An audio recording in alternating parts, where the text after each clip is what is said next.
I frickin' love Calvin and Hobbes. He is my hero. I wish he was real. That is amazing. The only thing better would be a drink from the coldest water bottle. I wish I had one of those. What the hell's going on? Oh. I wish Shakira, come to daddy.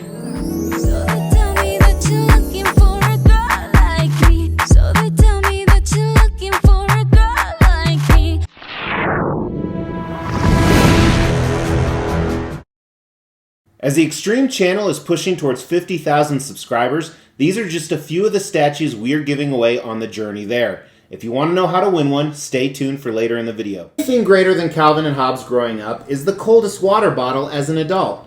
That's right, this water bottle would have been so helpful to Calvin and Hobbes as they were out playing in the summer on those long hot days exploring all over the world. If they had this, they would have been able to keep their drinks cold for 36 to 100 hours. They would have had tons of shapes, sizes, and colors to choose from.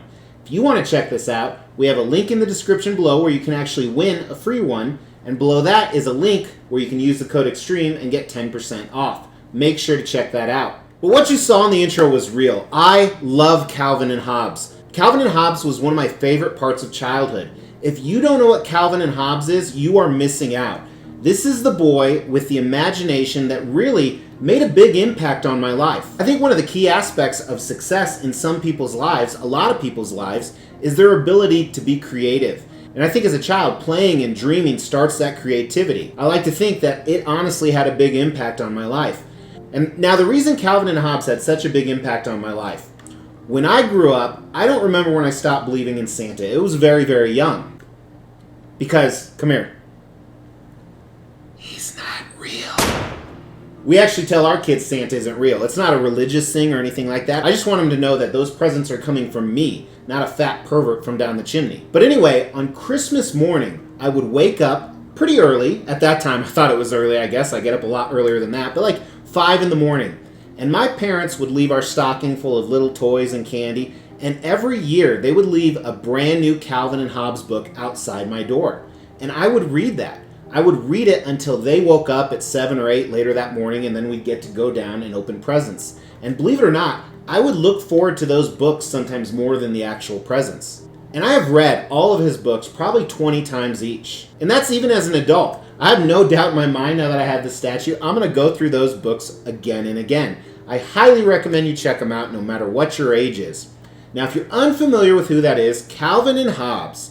So Calvin is a single child. He has a dad that has a job in the city, his mom is a homemaker, and his best friend is a stuffed tiger. Now I remember reading a long article from Bill Watterson, who is actually the author and creator of Calvin and Hobbes. Is Hobbes real? So in the comics, Calvin gets into so much trouble and his imagination goes wild, and you never know if it's real and he has some type of magical aspect to his life, or if it's just his imagination. And Hobbes, his tiger, is a stuffed tiger whenever anybody else is around. However, when they're gone, they're brought to life. And they get in a lot of trouble that is unexplainable if he truly is a stuffed tiger. So as I said, I actually remember reading thoughts from Bill Watterson a long time ago. People always ask him, was Hobbes real? Did he magically come to life? Or was it just Calvin's imagination? And Bill Watterson actually stated he didn't know either. Both are very plausible explanations, and by not answering that question not only to the readers but to himself, it helps with that mystery of illusion that makes these characters so special. So when I saw this is a custom piece, which means it's a private, unlicensed commission. They only made 40 of these. When I saw this, I had to have it. So we're going to do an extreme review on this today, but as you can see, I am loving this piece. And one of the reasons I'm loving it, not necessarily because it's done well, and it's done decent, but because I have such an attachment to Calvin and Hobbes. They are probably, honestly, the biggest part of my childhood. So with all of that, let's dive into this and do the extreme review, starting with concept of this piece. Now, Calvin's wagon was one of his main toys, and they would go riding all over the place with it. It would become a spaceship, it would become a time machine. But that's what this particular statue is all about. So this is called the hill. And because he's on a hill, the base is made out of a hill. You can see some grass on it. It's incredibly steep down. Calvin was fearless. For the most part. There was a few things that freaked him out. Mostly it was Hobbes and monsters at night under his bed. But you see a grassy knoll here with weeds and plants and flowers and rocks. And this is very cartoon looking. You're going to see that when we get to the paint and sculpt. Because remember, this is a 3D version of something that was actually printed up in books or on the Sunday morning comic page. Then he has his classic wagon. And it's definitely seen its wear. Now, they didn't make it too dirty, which I appreciate. I think that it would look a lot better clean, even though it was probably dirty as hell because it used it so much. And you can see him in his fearless action. He is going down the hill, huge smile on his face, his best friend right behind him, holding on for dear life, so happy, so excited, so full of life. That's what I really loved about Calvin. Honestly, he's an inspiration to me, and I know I'm getting a little bit corny on here, and I wanted to do all these Mr. X jokes like I wish I could be just like Calvin, but I honestly do. So I love the statue. It captures the characters. I love the size of it. It's a lot bigger than I thought it would be. That's what she said.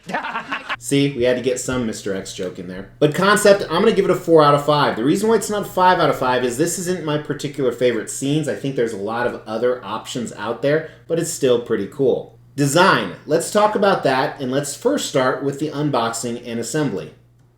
Here is the outer shipper box. It was pretty light, which was kind of nice. Your custom, regular black foam, so regular custom. I don't know what I'm saying. Here's the first layer. It was a lot more pieces than I thought it would be. Here's the first layer with everything uncovered. As you can see, most of it is the plants. It took quite a while to get in. Second layer had the base, the wagon, and Calvin and Hobbes.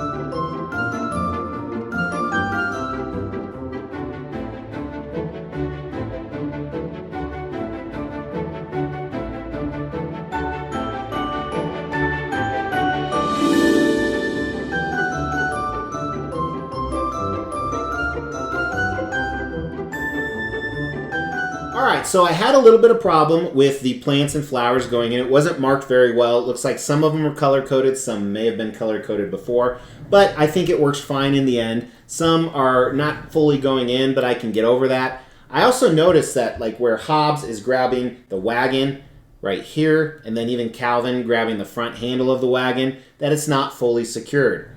Now, I think this is a design flaw. However, I'm okay with it because they're going down so fast, they're not going to be able to hold on, so it kind of falls into the story. Also, some unnecessary seam lines, which aren't a huge deal, specifically on the back of his tail here.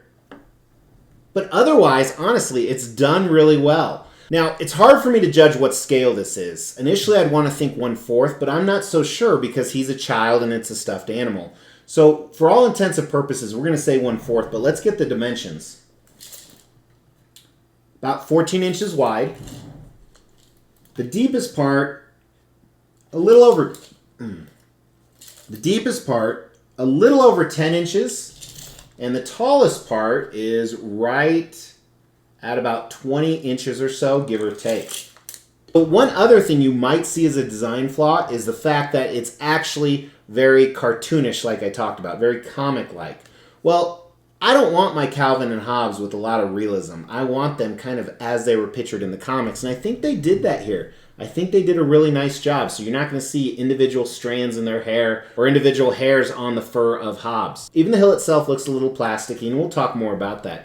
So I think the design's accomplished well. I give it a 3 out of 5. It's done good. It's not amazing or anything like that. There's a little bit of engineering, so I give them props for that. Now let's look at the paint and sculpt. And again, when we look at the close-ups here, keep in mind that this is supposed to be an adaptation coming out of the pages. It's not a real-life version with micro detail or anything like that. But check it out. Now, keeping those things in mind, let's dive in, starting with the base or the hill. Now, I love that the fact that they started with a rock template, so it's really like a hill. And I'm glad they didn't go dark colors. I think that would have really muddied up the statue. So while it may not be accurate, I appreciate the lighter colors. The texture's not the greatest on this, but again, it's more of a comic accurateness. And the same thing can be said about the grass.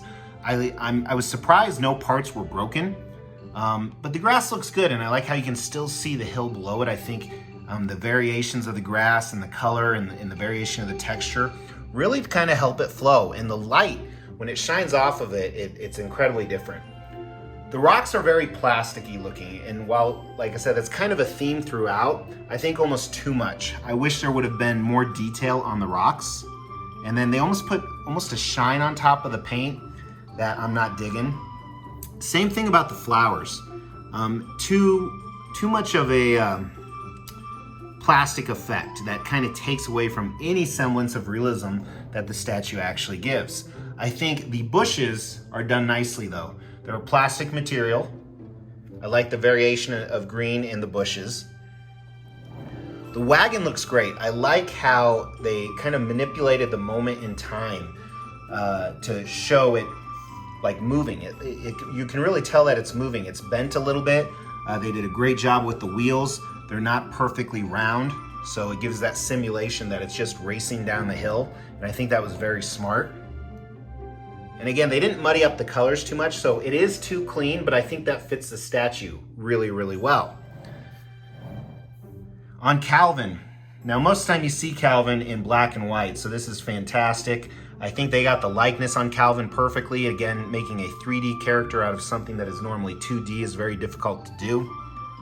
With his oversized shirt, I think red was a good choice of color for his particular shirt and his sneakers. Now it is a very similar color to the red of the wagon, but there's enough contrast in there with Hobbes, I don't think it takes away too much from it. He had these skinny appendages. Then even looking in his mouth down here, you see his tongue way back there. I think it's just a great representation of him. His classic spiked hair, I like the color of yellow they chose.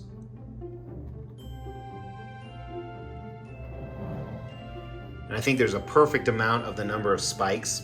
I won't say that with Hobbes. Some of his fur here I think is just a little bit too much of, I think there's more realism on Calvin than there is on Hobbes, so I think it's a little bit of a miss. And like the painted whiskers here, I'm not a fan of.